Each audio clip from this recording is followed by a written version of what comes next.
Moja 30-dňová výzva. Pamätáte sa ešte, keď som si ju zadala? Tak som sa ale k tomu rozhodla, že si teda všetko budem zaznamenávať a zapisovať.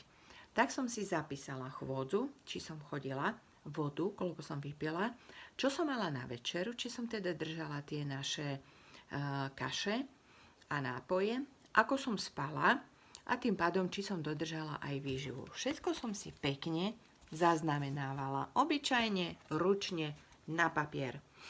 Na začiatku som sa ráno a v rovnakom čase aj na konci odvážila a odmerala pás. Pretože ten pás je veľmi dôležitý ukazovateľ na to, či sme vlastne schudli v tom objeme toho pása v rámci, čo sa týka čriev. Takže som schudla 2 kg a v páse som dala dole 2 cm. Možno, že nie je veľa, ale ja som s tým bola spokojná. A viete hlavne s čím? S tým, že som si všetko zapísala. A zapísala som, koľko som pila, keďže to bolo v auguste, od augusta do septembra, tak som zistila, že som pila veľmi málo. Ako som spala, pretože spánok je veľmi dôležitý na to, či chudneme, nechudneme, ako sa cítime, koľko máme energie na druhý deň. To je naozaj veľmi dôležité. Keď som si to zaznačila, tak som videla, ako vlastne bol ten môj spánok. Takže voda, spánok. Uvedomovala som si, keďže som cez mobil mala zapnuté kroky, koľko chodím. Ale som si k tomu prirátala aj to, keď mám mobil odložený a jednoducho som tie kroky nemala spočítané. Mám aj inteligentné hodinky, nemôžem ich mať na ruke, prekážajú mi. Mám krásne, dostala som od detí. Jednoducho musím mať ten mobil vo vačku alebo pri sebe a tak je to vtedy OK. A takisto výživu som si sledovala, či to moje teličko dostalo dostatočnú výživu pre svoje fungovanie.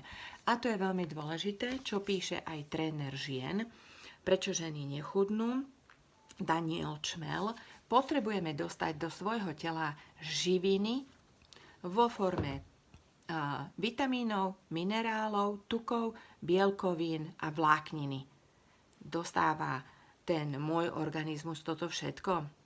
Určite nie. Aj keď sme jedli viacej zeleniny, tak toto všetko určite ten organizmus nedostával. Takže ja som sa zamerala aj na to, aby v rámci tej výživy som do organizmu dostala to, keď nie cez zeleninu alebo cez ten tanier, tak cez nápoje, kaše a podobne, aby som tie živiny mala v organizme tak, ako ich môj organizmus potrebuje.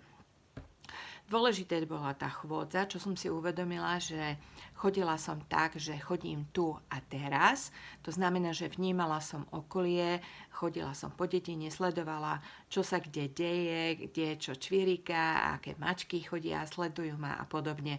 Takže som bola duchom tu práve v tom momente prítomná. A som si všimla, že keď som chodila, tak to bolo pre mňa úplne super. Celý ten deň som mala taký inakší, taký lepší.